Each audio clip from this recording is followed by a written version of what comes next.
Yo, what's going on YouTube? Welcome back to the Minnesota Twins discussion video. Well, this isn't really a discussion. It's more of the series preview that we're going to do. The Twins are going out to Oakland. The last time we have to go out west. So the last time there will be late games. And only one of them is really late. But that's not the point. We're facing Oakland. They're good, but they're not, that good. I would say they're very similar to someone like the White Sox or maybe a little bit worse than Tampa Bay. It's going to be a good series, though, and we've been struggling as of late. Now, granted, the two extra inning games that were really extra games really have, hurt us. We won the one in Boston, of course, but then lost the next two. We lost 4 out of the 5 in that little skid right there. And then the 18-inning game we lost against Tampa Bay. Obviously, that affected how we played in Chicago. So we go to Oakland with a day off. We had the day off yesterday. I'm expecting good things for the rest of this series just because we usually do really well after the days off. But let's go see what we can do here against Oakland. Odorizzi is on the bump tonight. That's good. I really like how Odorizzi's starting things off. In July, he was really good in June. Had a couple of blunders. The last 2 starts were not great, right? So he was 12-0. Where he won 11 of those games. He had a little bit of a blunder, at the end of June, right? Kansas City, he lost, only went 4 innings, and then against Tampa Bay when we won, he did not get the decision. He's given up 4 earned runs in his last 3 starts, or 3 and then 4 and 4 in his last 3 starts. Strikeouts are still good, gave up a couple of home runs here and there, so I would expect Odorizzi, again, after the day off, he's going to have a solid start. His ERA is still 2.73. I think that's second or third in the AL. Really good. 10-3, obviously, still really good. I expect him to win 20 games this year, especially if he can get the win tonight. That'd be great. And that'd put him on track easily for about 20 or 21 wins. 94 strikeouts and a whip of 1. So, again, still pretty good. The only runs he's given up were the home runs as of late. So, if he can avoid that, and Oakland's a big ballpark, it's got some good players. I don't know if Chris Davis is back yet. I obviously haven't been following the Athletics. I know he was hurt for a long time, but Chapman's really good. They've got a couple of other players who can, hit the ball around the park. So it's gonna be a tough series. But you know what? We've played good against tough series. So again, Odorizzi on the mound tonight. He is going up against, if my screen will load here.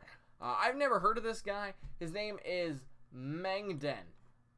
I don't know who that is. Daniel Mangden. He's got a 1970s police stash right there. He's got a 4 ERA, 2-1 record, 24 strikeouts, a whip of 1.5.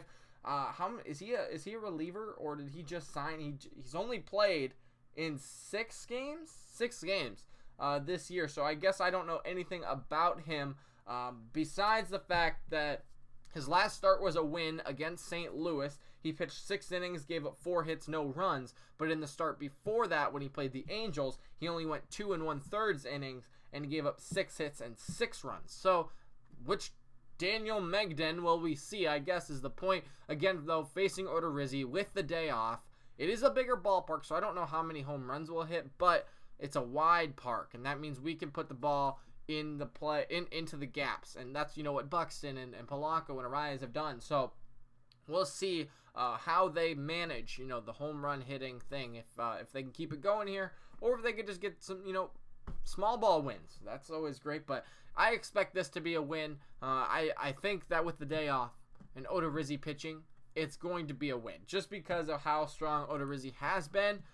However, those last 2 starts, so that's what really is iffy about this. If he continues down that path of this is his last start before the All-Star game, or no, he'll get one more. Just kidding. He'll get one more the last day before the All-Star game. We'll see if he actually pitches that game, though. So this is his for sure last time pitching before the All-Star game.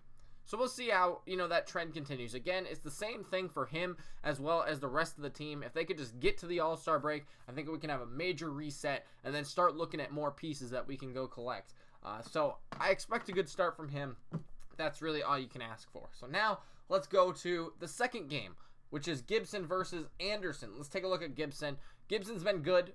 He's one of those players who is kind of all over the place, but you know what? What can you really do? So he ended up pitching 1 inning in that 18-inning game. Was supposed to pitch the 2 days ago when Thorpe pitched.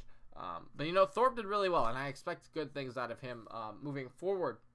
But he did not end up starting that game, so we redid the rotation, and now he will be starting against Anderson here.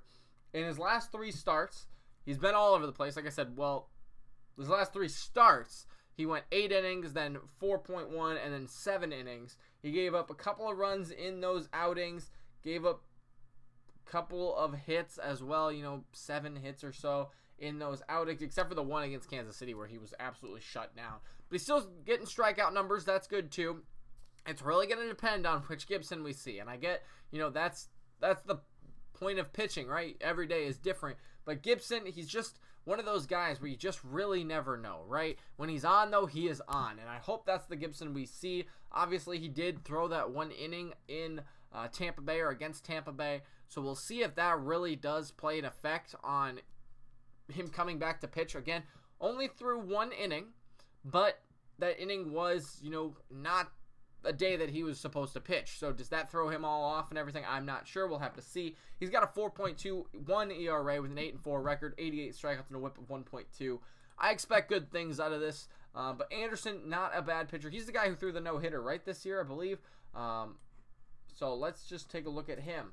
Let's look at it. 7 ERA. Is this a different Anderson? 7 ERA, 0 saves, 15 strikeouts, a whip of 1.5. This must not be the real Anderson because he's only thrown in 4 games this year, and they've all been losses. He is 0-3 this season, so they must be using a bullpen day. But 0-3 this season, has not pitched more than 5 2/3 innings, has not given up less than 2 runs a game. Last time he pitched, he went 2 2/3 innings with 8 hits, 7 runs, and 2 home runs. Only struck out 3. So hopefully that's the Tanner Anderson we get. I guess I have never heard of this guy either. So hopefully we can, get a good win. If we get a good Gibson against this guy, that should be a win. And I'm expecting good things out of this series, especially, like I said, with the day off. Get recuperated after the long game that threw off the rest of the series against Chicago. So the last game is Berrios versus Mike Fiers. Let's take a look at Berrios. Berrios has been solid as well. He's had a couple of tough outings. In his last 4 starts, he only has 1 win, and he didn't even get the win in that game. It was a no decision. So the last time he got the win was just about a month ago in Cleveland. Yeah, 5-4 victory. But he's still pitching 6 2/3 innings, 8 innings, 7 innings, 7.1 innings, giving up a run or 2 a game. That's not bad. Again, we just haven't got any run support. Like literally 6-9 in the loss against Kansas City, or Seattle rather. Seattle. He didn't get the decision in that one. Only gave up 1 earned run. Boston 0-2, 0-2 loss. But he pitched 8 innings, gave up 1 run, struck out 10.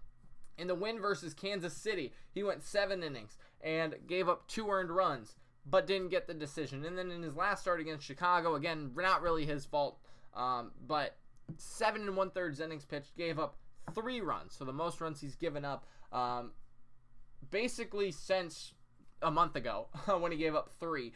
But what could you do? Berrios is going to throw good. He's going to throw good. He is our ace. Even though his 2.89 ERA, I mean, that's really good. But his 8-4 record doesn't really show it. 102 strikeouts, a whip of 1. He is going to be good for us. Can we get some run support with him? That's going to be the big question. It's not, is he going to pitch well or is he not? Can we get run support with him? We're going up against Mike Fiers. I really hope Berrios can get the win, though, finally. Mike Fiers, he's got a lot of wins as of lately.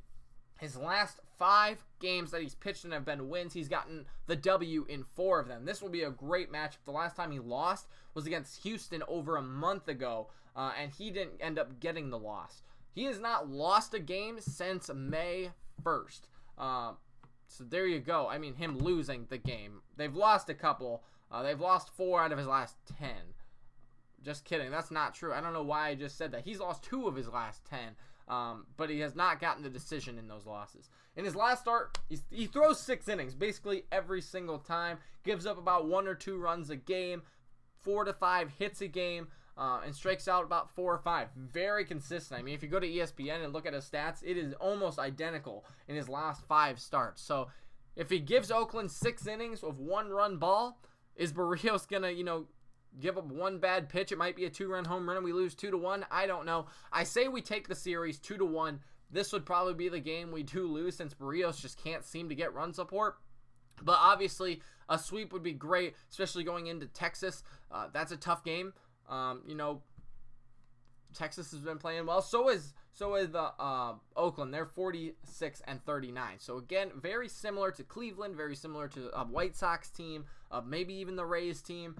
So we'll have to see how it goes. Again, I'm predicting a 2-1 series win over the Oakland Athletics, but it is in Oakland. That might change things. It should be a fun series, though. This will be a great test. Again, just play these good teams and go 500 with them, or just, be solid against these teams. So beat up on the bad teams, play good against the good teams, and we'll see how it goes. So that's all I got for you today. Thanks so much for watching. If you missed yesterday's videos, click here. There were some good ones. Go back and watch those about Miguel Sano and the All-Star game. But that's all I got for you today. Thanks for watching. We'll see you tomorrow for another one.